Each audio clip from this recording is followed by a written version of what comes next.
Thanks for listening to Gossip with Celebrity, brought to you by Celebrity.com. This week we talk about Blake Lively, the Royals, and politics. We end with our weekly feature, The Comments of the Week. The stories, photos, and tweets we talk about can be found at Celebrity.com/podcast under episode 179. Hi, I'm Katie, the founder and editor of Celebrity.com, and I write as Celebrity. And I'm Chandra, I'm the head writer for Celebrity, and I write as Kaiser. So we're recording on Friday afternoon this week. I know we normally record on Thursdays, but I had something I had to do yesterday.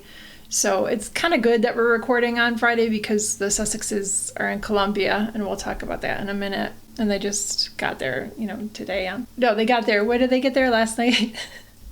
No, they got there Thursday morning. Yeah. But we didn't get the stories until a little later Thursday, so it's probably a good thing. Yeah. So while we were off, we had the Olympics the last couple weeks. What were your favorite competitions? They were so much fun. I love the Summer Olympics. Well, the Tokyo Olympics were just in such a crazy time zone that I kind of zoned out of it because I didn't know what was on and when it would be on.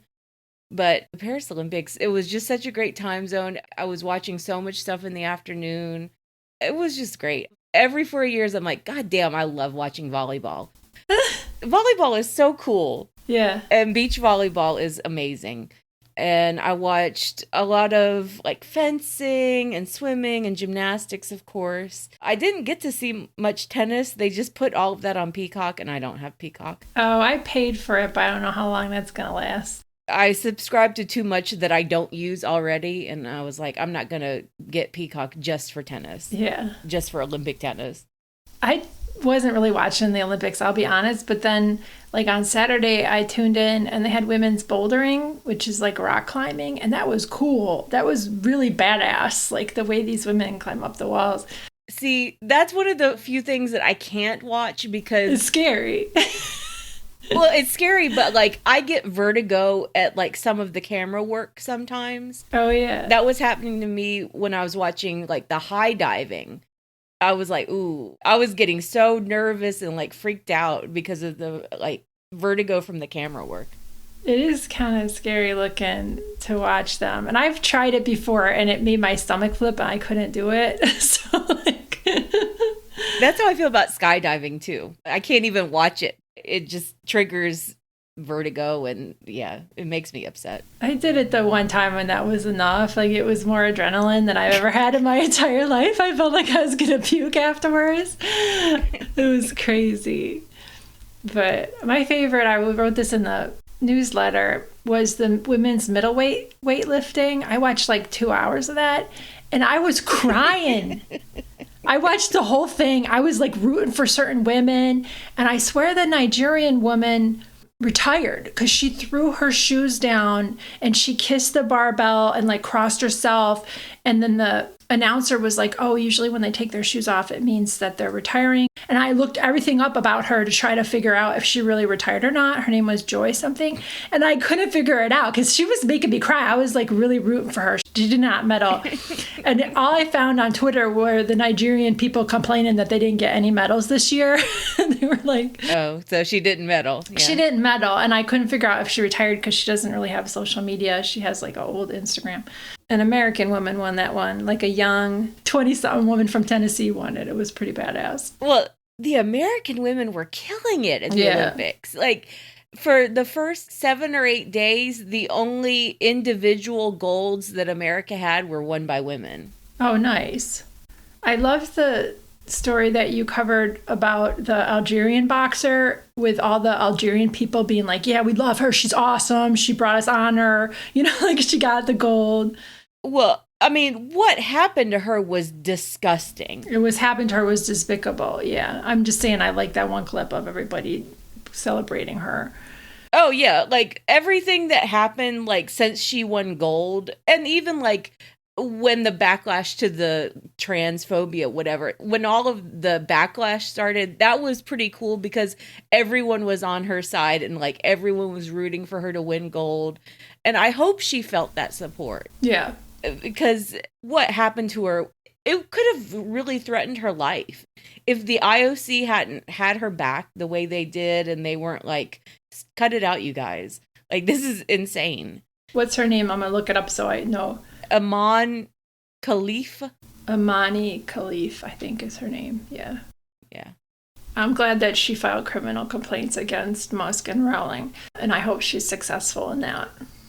Yeah, she needs to take a page out of U.S. gymnastics and just start suing people and, like, get as litigious as possible. Like, I really want her to hire an American lawyer and start suing all of the Americans who were saying really horrible shit, like Meghan Kelly, and, you know, go to London or wherever and file a lawsuit against J.K. Rowling. Oh, my God. I hope that it puts these people on notice that they can't just go being hateful like that against people because it has repercussions. Their hate didn't even make any sense. Yeah, but anyway, we don't need to get like into all of that.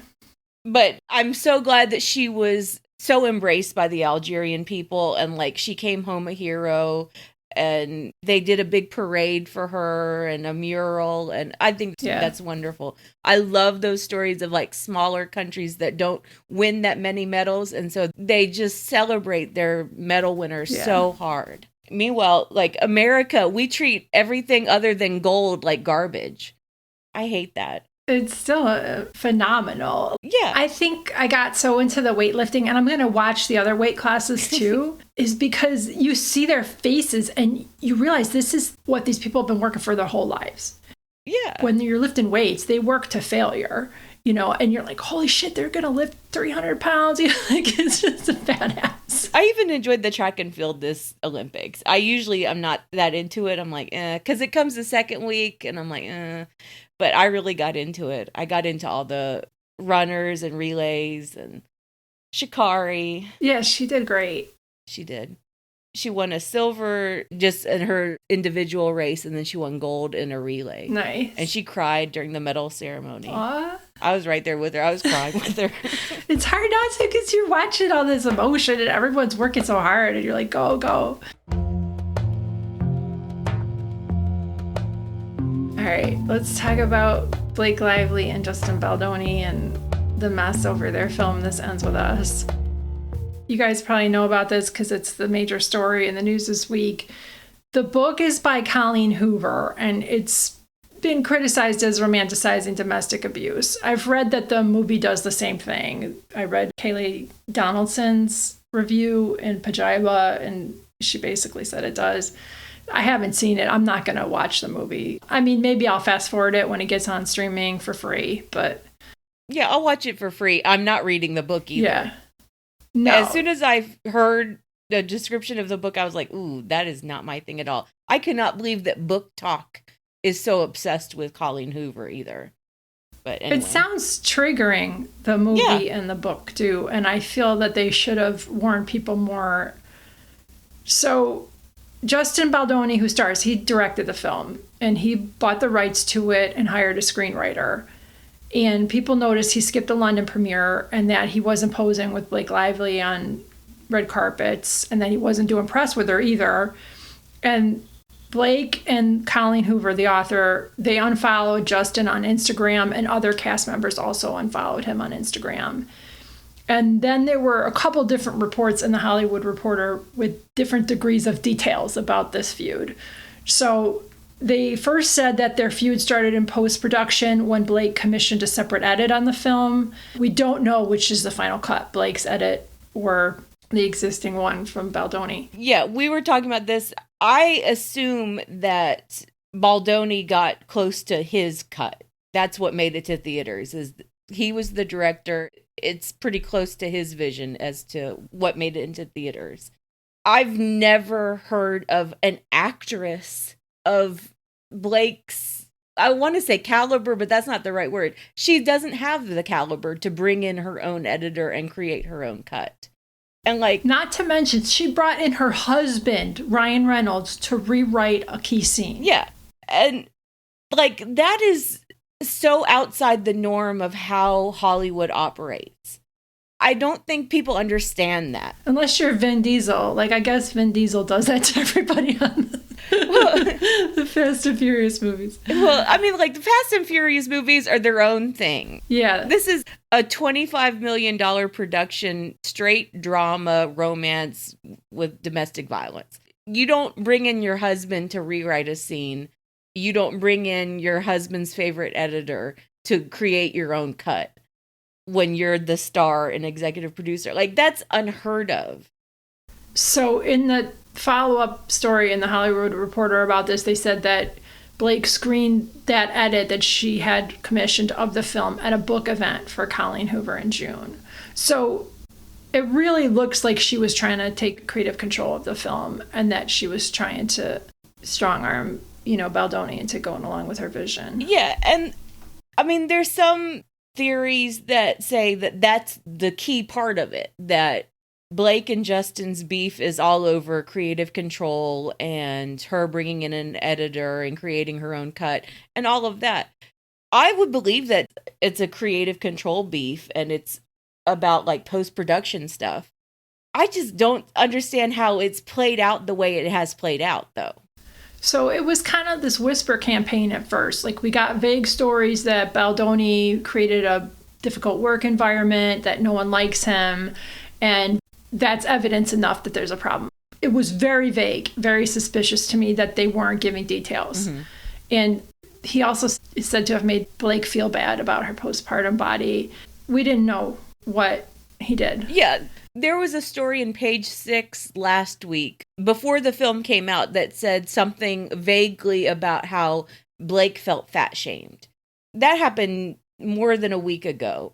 And so there was a whisper campaign. It was appearing in some of the tabloids. This, like, there are hard feelings between Blake and Justin. They don't like each other for this reason. And it's very vague. But, trust us that Justin did something wrong. It reminded me of the stories that Meghan was a bully. Yeah, very much. It was, look at the results. Don't pay attention to what we said the person did because we have nothing. Look, people cried or people unfollowed him. That is suspicious to me and did not seem legit. It's very suspicious to me. And that's why I kind of gave some leeway to the TMZ story, which came out this week, which was, this is why Blake felt fat shamed, because he asked how much she weighed because he has a bad back. And I was like, he had to pick her up. Yeah, I was like, that's completely reasonable. Like, if he has a bad back, he needs to know how much she weighs so that he can do that stunt work. That kind of detail came from him. That came from his side. So that was like his clap back to her whisper campaign of, oh, she felt fat shamed. And she was going to keep it vague. And he was like, no, really, I just have a bad back. And he asked the trainer. He didn't ask her. Exactly. And we also saw this interview that a Norwegian journalist did with Blake and Parker Posey in 2016. Blake and Parker Posey, like, mean girled this woman. She made the egregious error of congratulating Blake on her little bump. And I believe she was trying to speak in a cute, like, colloquial American way, and it didn't translate right. And Blake goes, congratulations on your bump. And then Parker's like, look at my bump. And she, like, pointed to her ass. Then the woman was like, okay. And she was really scared. You could tell she was intimidated. And she asked them, okay, what about the beautiful costume she wore? It was such a great period piece, basically. And they're like, why don't you ask the men what they were wearing? No. And then they went off and ignored her and talked about what the men were wearing. I could go on. You guys maybe have seen this already. But it just showed what a sensitive piece of work Blake is and how she can turn on people. And she's always been like that. It's not a smear campaign if people are just like, oh, here's what she did a few years ago. Here's what she did in 2016. Right? That's not a smear campaign. We're just reciting what happened. It's just her history. Yeah, you can see that she's like that. That is how she is. Yeah. And she always has been. And like, there have been long-standing rumors and long-standing reporting about her bitchery. That she's been a complete tool to like people that she's worked with, and like her various co-stars have like had falling outs with her. And like, I don't think that she's a hell on wheels. She's not trying to alienate everyone. I just think she's dumb and rude. Yeah, she's rude. I was trying to watch this video where it was like the cast and the author and Blake, like a couple women on the cast and the author and Blake, they were answering Q&A and they were so inane. I was like, I can't finish watching this. Yeah. They get on my last nerve. And have you noticed it's gotten so bad for Blake that Taylor Swift is catching strays? They're like, oh, now we see why Taylor gets along with her. I'm like, oh, shit. Oh. People know about Taylor, though. Like, I mean, people know about Taylor. Taylor kind of stands on business, though. She really does. You know that she's a mean girl. You know that she's out to get someone. Yeah. She'll remember a grudge for 10 years or whatever she did with Kim Kardashian. So one thing that the TikTok commentators are realizing, they're pointing it out because it's very obvious. Blake has been promoting the movie like it's some romance, like it's a cute rom-com. And Justin is trying to educate people that it's about abuse and that he hopes that it helps women who are stuck in the cycle of abuse. It doesn't even seem like they're talking about the same movie. It doesn't. And the TikTokers have gotten really clever about all that stuff. The Schindler's List one absolutely killed me. Bring your red coats to Schindler's List. Jesus Christ. Send me that. I'll put it in the post for this podcast. I put it in one of the posts. Oh, okay. All right. I watched the one that was just the super cut of the comparison of what they were saying. And even when Blake was asked about the domestic abuse in the film, she's like, oh, my character is so much more than that. She's da-da-da-da-da. She doesn't even say, you know, it's inspiring what she accomplished. You know, she doesn't say shit. She just wants to wear floral outfits and promote her shampoo. Exactly. I think no one told her that she could do all of it. She could actually speak about domestic violence. Like, how hard is it to realize that she could do it? Like, she doesn't need to be told. She's a grown-ass woman. But she's also stupid and rude. That's the key here, is that she does need to be told, because otherwise she'll just be inane and, like, talk about hair and flowers and whatever. Yeah, I hope this exposes her, and she's, yeah. I really do. So we have to mention Baldoni hired a public relations firm to help deal with the fallout from this, and he made the mistake of hiring the same one that Johnny Depp and Brad Pitt use. So we have to say that we have seen bots coming from that. The ones from Johnny Depp were egregiously bad. The Pitt ones are a little more nuanced, and those are the type of bots we're seeing with the Baldoni story. Yeah, and we also have to remember, like, there are people pushing a pro-Baldoni agenda. But I also think that Blake has her little, like, white woman fangirls, too. They want to rush to the defense of their plantation princess. Yeah. So everything's sort of on edge. Some of it is, I believe, being manipulated. Some of it is just people trying to figure out what the fuck is going on. There's all of this insinuation of, like, no, Baldoni could be a really bad guy. We just don't know yet. Like, and we actually know that Blake has this history of being an absolute asshole. So I don't know. Yeah, she does have history. That's a good point. And there's evidence of that. And she's acting like that. She's given Mean Girl vibes on this tour, too. And I'll say this, like, I think Baldoni made a terrible mistake hiring this particular crisis management company. But if I was afraid that Blake and Ryan Reynolds were coming after me, I would hire people. I would try not to hire those people, but I would hire people. I would get lawyered up. I'd hire a crisis manager. I try to combat whatever Blake and Ryan were trying to do. Yeah, that makes sense. I mean, that's wise. All right, let's talk about the royals. So none of the major royals in the core royal family went to the Olympics in Paris. All we got were, like, stories about, oh, are the Sussexes going to go? No, they did not. And we got a congratulatory brief video with celebrities and Will and Kate after that they posted to Instagram. They didn't even congratulate any of the individual medalers. They didn't congratulate the individual medalers on Twitter. They just phoned it in because they're on vacation. Yeah. Andy Murray fully retired at the Olympics, and all he got was a little heart emoji from their Twitter account. Andy Murray, one of the greatest British Olympians of all time, one of the greatest British athletes of all time. He just got a little heart emoji. And she didn't even bother coming out for his retirement ceremony at Wimbledon either.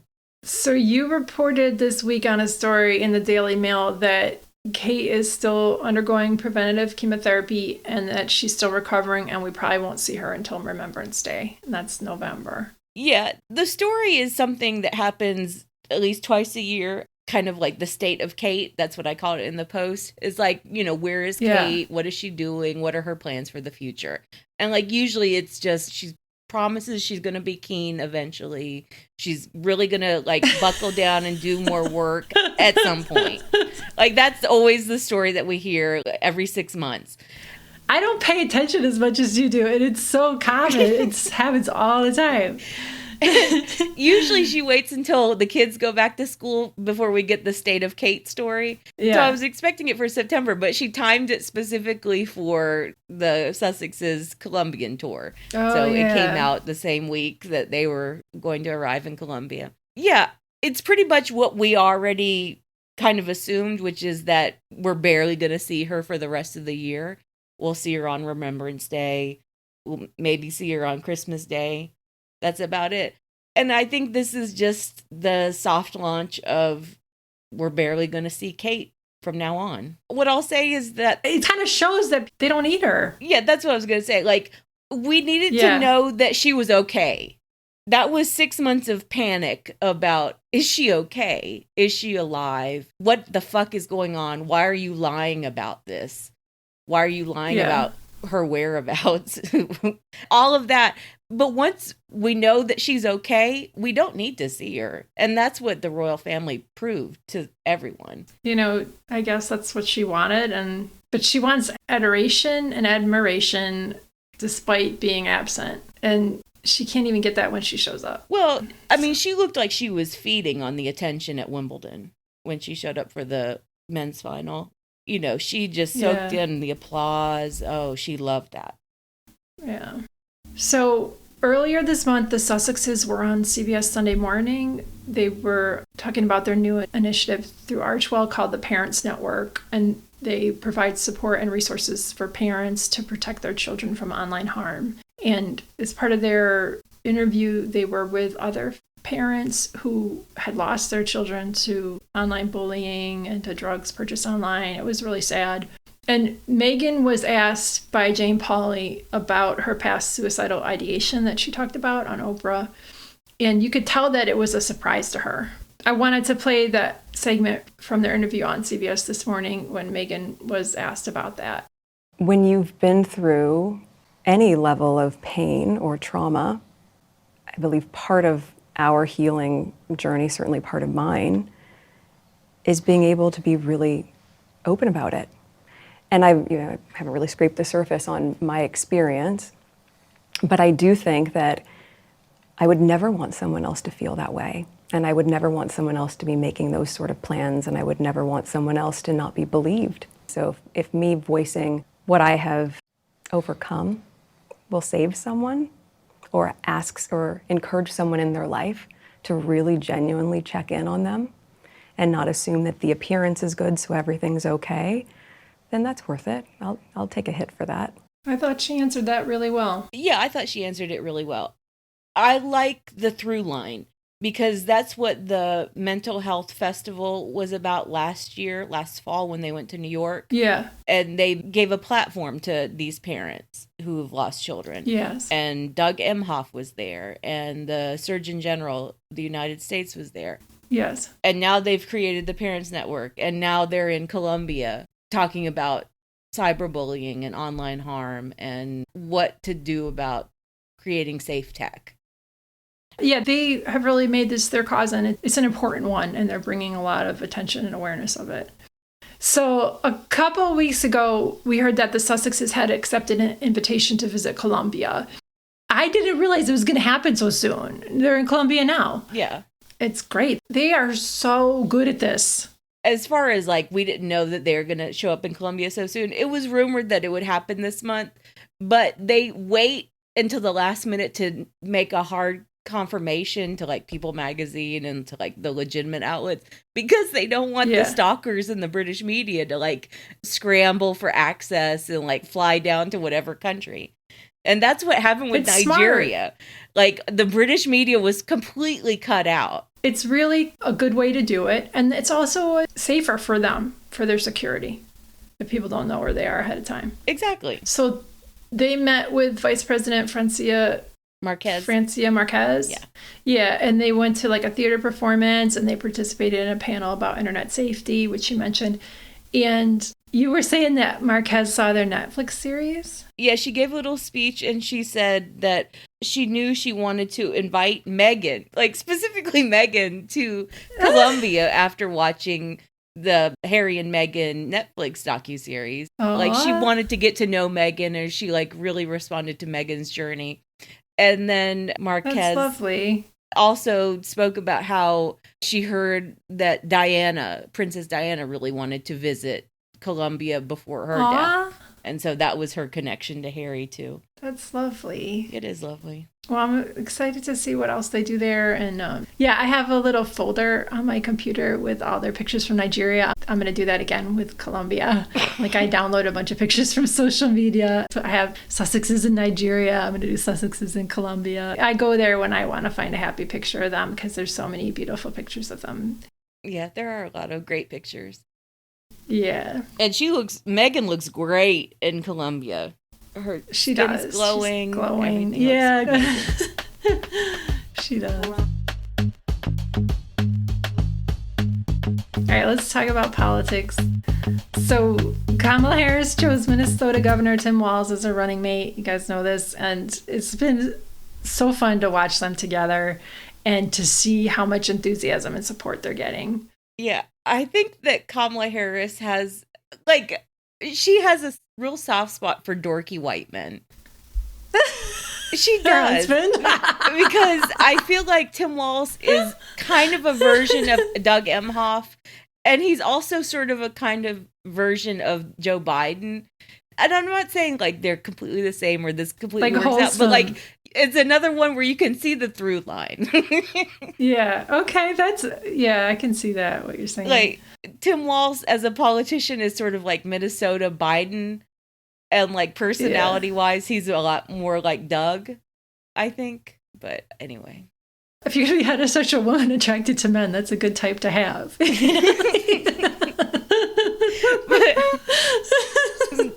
I loved their video. I loved their video together. Their video was great. You covered that today. They did like a cute video where they were interviewing each other. They talked about food. They talked about music.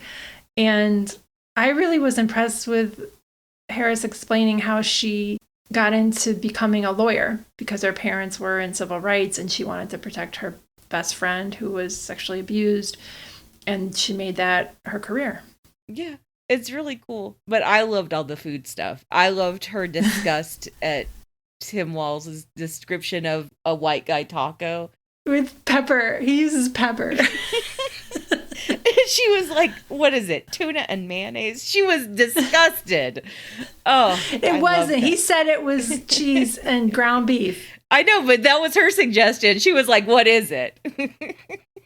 But it doesn't sound like he uses any seasoning. And she said she grows peppers.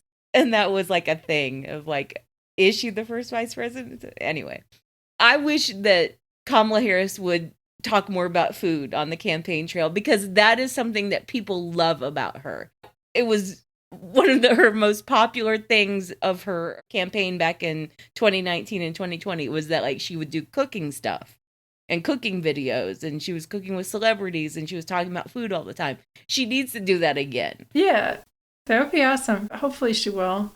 I love that little video where she's getting ready for an interview, and she tells a guy how to brine a turkey. Uh-huh. And there's she's also like, a video do it this way. It was during the pandemic, and she was doing like a Zoom with our Senator Mark Warner, and he is not a cook, and she was trying to teach him how to cook like a real simple dish, and he was like astounded that she knew how to do any of it. If you want to get fancy, yep, I do. You could really jazz it up with like a little parsley. It was Grey Poupon. Parsley. Oh, yes, ma'am. Parsley.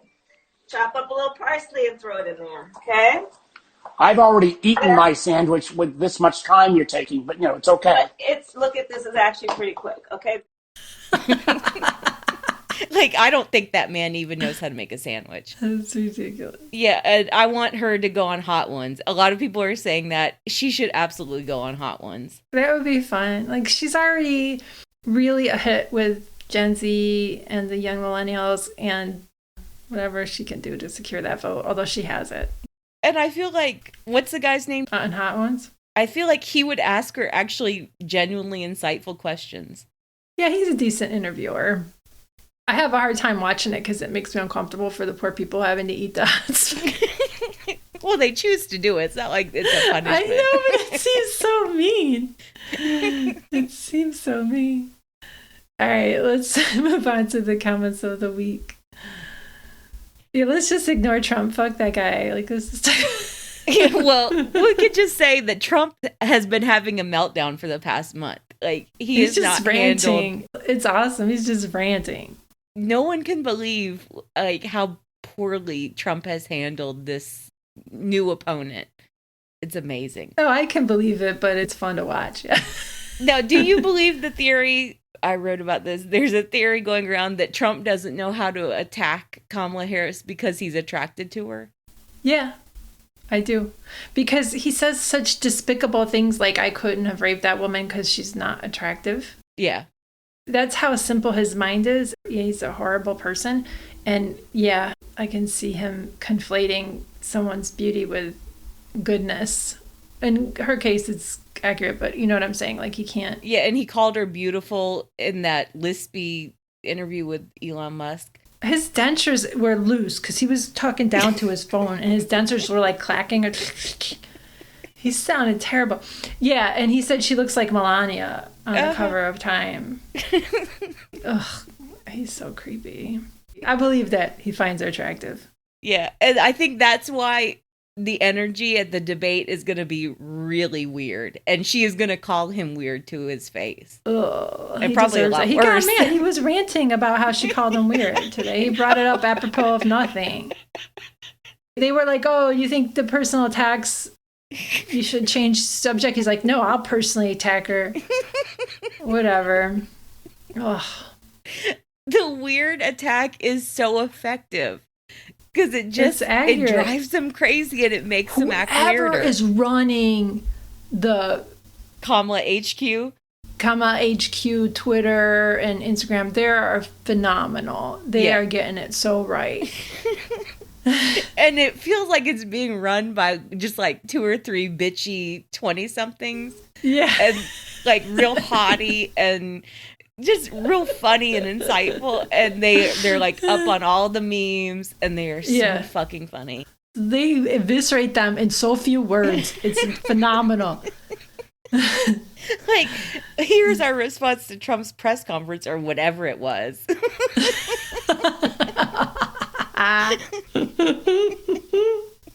It's like having your comms, a national campaign's comms being run by like Cher Horowitz from Clueless. Right? But it's so effective. It is so effective. Yeah, it works great. It works great.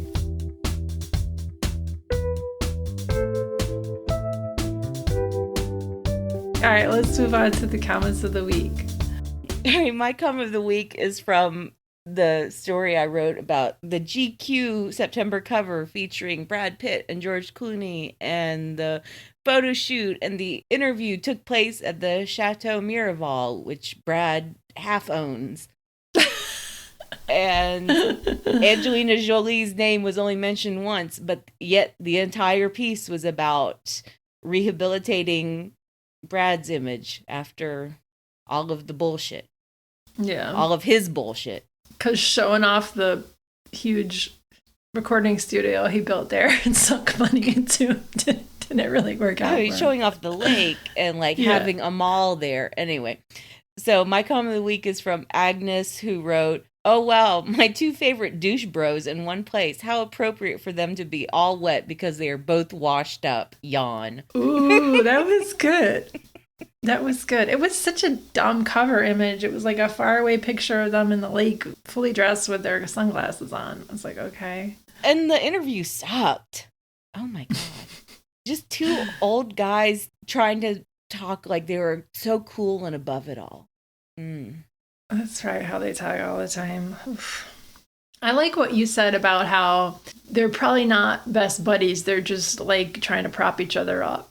And that's what it gave off. Or like Clooney's trying to prop up Pitt. Isn't that what you... Well, yeah, I mean, that's true in some sense. But like for Clooney, he doesn't need that. He doesn't need to help Brad out. Yeah. He didn't need to do this stupid fucking movie with Brad. He's already rich. He doesn't have a huge scandal surrounding him like Brad does. Yeah. I think it's just one douche bro helping out another douche bro. And I find it remarkable that the Clooneys are so publicly taking Brad's side. And that's a message to Angelina as well. It's a crappy one. So my comment of the week is on the post that Rosie covered where Mark Zuckerberg commissioned a 7-foot tall, like Greco-Roman statue of his wife, Priscilla Chan. It's like green and silver and very weird. It is very weird. And Biana is their name, said his choice for his compounds, elaborate bunkers, oversized statues, are all giving off Bond villain vibes. For real. Yeah, he's like a modern, generic internet Bond villain, you know? I have to say, I like the idea of like him honoring his wife that way. I think that's cool that he would actually go out and commission a statue of Priscilla. If he's going to spend his money, yeah, but... The whole thing is just weird. It's weird, and it's, yeah, I wonder how much he spent on it. Like, it's, yeah. It would probably be cooler if he commissioned a painter to like do a really good portrait of her. Portrait, yeah, that sounds better. That would be too old money, I guess. Yeah. All right. Well, thanks for listening, bitches. Thanks, bitches. We don't always have to end on a hilarious joke. I was like, what else are we going to say? That's good. We're good. Thank you for listening to the Celebrity Podcast. Please rate, review, and subscribe wherever you listen. If you like us, please turn off your ad blocker when you visit our site. You can text us or leave a voicemail at 434-218-3219. Our music is from AA Alto, Maiden, and via Premium Beat and Sound of Picture. Thanks again.